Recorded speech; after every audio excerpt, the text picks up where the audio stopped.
I seen you on Instagram.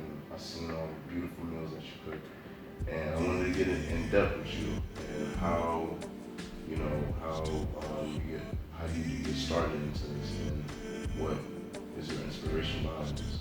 So yeah. So where you from? Well, I'm from Miami, Florida, born and raised. Yeah. So how did you get started into cooking? Well, believe it or not, I always watched my mom in the kitchen as a kid, as a young girl, watching her cook. She never really let me cook. She would just let me, watch and do like little things like pile épices, like put it in the mortar and pestle and just mash it in the mortar and pestle. But that was really all that she would let me do. But since I was a kid, I always had a passion for cooking. I've always loved to cook. So now that I'm an adult and I'm cooking for myself, I just found myself, the passion was just there and I just really wanted to take it forward. I'm of Haitian descent. My mom and dad was born in Haiti, and I was born and raised again in Miami. So I do take a lot of that Caribbean influence and apply it to my cooking. To be honest, I don't think I've really had people try to discourage me when it came to my cooking. With I like my mom. I know like as a kid, like she not as a kid, but when now that I'm older, if I was cooking something, she would ask me to cook something, and when I cook it, she's like, "Oh well, the rice is too mushy, or it needs a little bit more salt, or a little less salt. It's too spicy." So I mean, other than that, I don't really have any discouragement.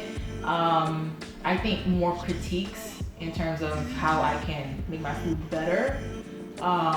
If I maybe added a little bit too much salt, like my husband would tell me, "Hey, babe, next time just try to, work on the salt."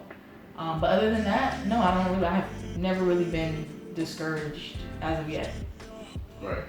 And as you mentioned, your husband, right? Your husband is a doctor, and I know that you have like probably like his input on the health side of the cooking. Mm. So what do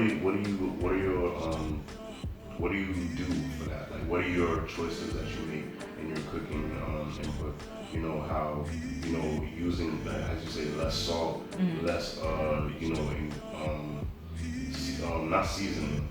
We always need seasoning. Right. Seasoning is always good. Because have you ever tried doing any like vegan meals, or health choice meals? Have you ever tried that? Well, my husband, he's a nurse. He is actually in school to be a nurse practitioner. Um, so, he's when I met him, he was very health conscious. So, he didn't really want to eat fried stuff too much. He really watched what he ate. But me being the foodie that I am, I kind of turned him out a little bit. So now he's a little bit more open to eating a lot of the things that I cook. So, even if he doesn't like it, he might taste it and then he's like, "Oh, babe, I don't like it," since he's a very picky eater.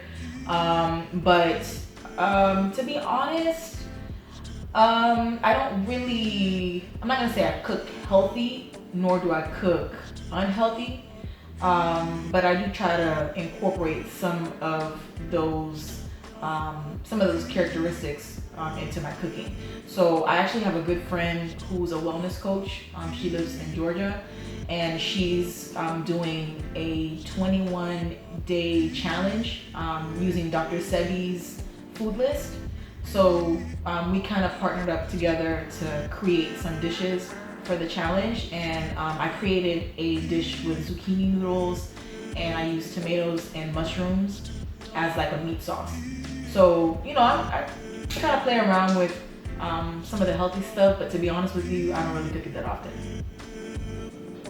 So as a cook, like, what's your favorite meal to cook? My favorite meal to cook?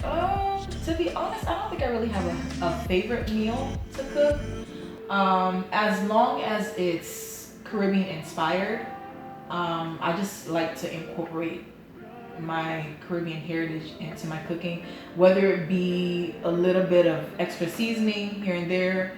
I just like to incorporate that into my food. So do you see this as something you could pass down to your future generations, children? Oh, for sure.